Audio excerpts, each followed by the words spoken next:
Our headlines for you today. Consultants begin another strike as the government says it could force some doctors to work during industrial action. A report of sexual assault is made to police following allegations against the comedian Russell Brand. Good morning. Ever wondered if you're paying more for a packet of crisps or tin of cat food but getting less for your money? That's because you probably are. I'll explain shrinkflation and whether shoppers should be warned with signs like this one from a French supermarket.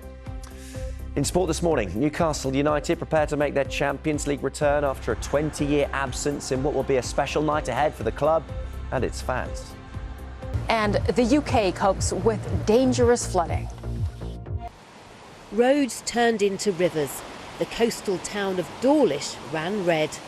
Elsewhere, Butlins in Minehead was forced to close for 4 days, and Exeter Airport closed yesterday. This family in Swindon woke up to find their garden transformed into a swimming pool. And in Kenton in Devon, it's feared it could take several days for floodwaters to recede. The storms in the southwest have now passed, but heavy rain and flood warnings are forecast for Wales and the north of England over the coming days. Janine Jansen, BBC News. Detectives believe that they have discovered the remains of a couple whose daughter has been charged with their murder. Essex Police was called to an address in Pump Hill, Chelmsford, after 35-year-old Virginia McCullough appeared in court, charged with killing her parents at some point between 2018 and 2023. People in England aged 65 and over are now being urged to get a top-up COVID booster vaccine. An increasing number of people are attending hospitals with that virus. But while hospital numbers might be up, intensive care admissions still remain low. The rollout is being brought forward as a precaution against a highly mutated new COVID variant. And the cost of renting a home in the UK rose by 12% in the year to August. That's according to estate agency Hamptons. The group says it's the highest rise since it started its survey in 2014. The uptick in the past 12 months is greater than the increase experienced before. The future of Birmingham City Council is to be discussed in the Commons later, with the government expected to announce that it will intervene in its running. The local authority effectively declared bankruptcy earlier this month, saying it couldn't afford to settle an equal pay claim of around £750 million. The Metropolitan Police says more than 1,000 officers are currently suspended or on restricted duties as it tries to root out corruption in its ranks. Met says it'll take years to get rid of officers who've breached standards or failed vetting. And there are plans for 60 misconduct hearings every month for possibly the next 2 years. The government is expected to announce it will intervene in the running of Birmingham City Council.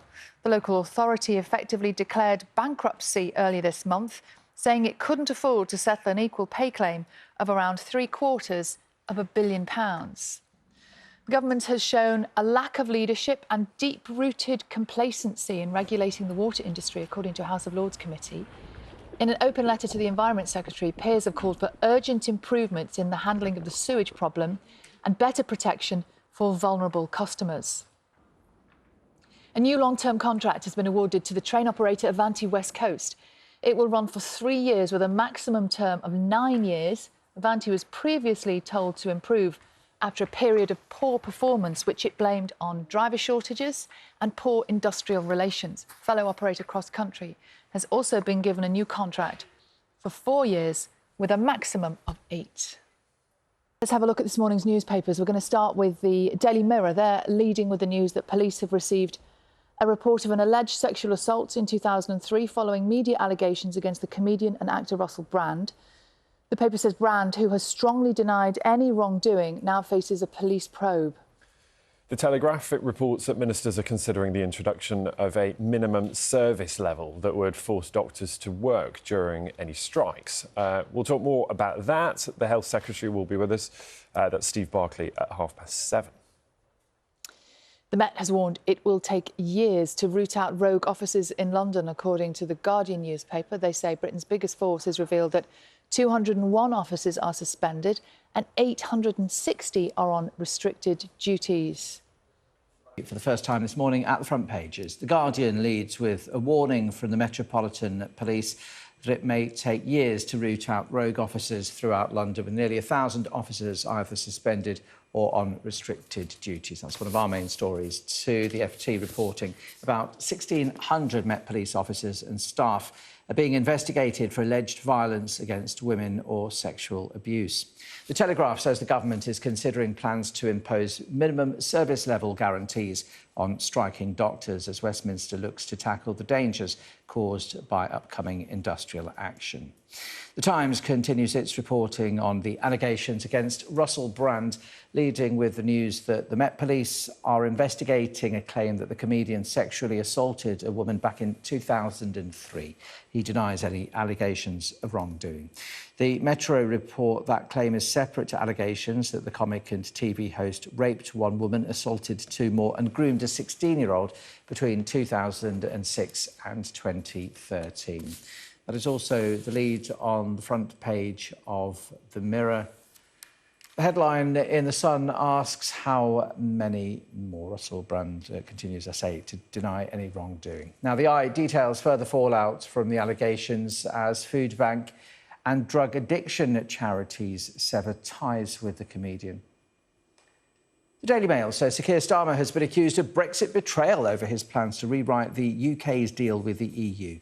The Labour leader will meet the French President Emmanuel Macron in Paris later today. The Express has news that its petition urging the government to keep the pensions triple lock has passed 190,000 signatures. And the Star has some advice for parents who want their kids to grow up to be tall. Show them a bit of love, it says. Indeed. Right, if you want to see any of those front pages again, or indeed read the stories, then do scan the QR code on your screen.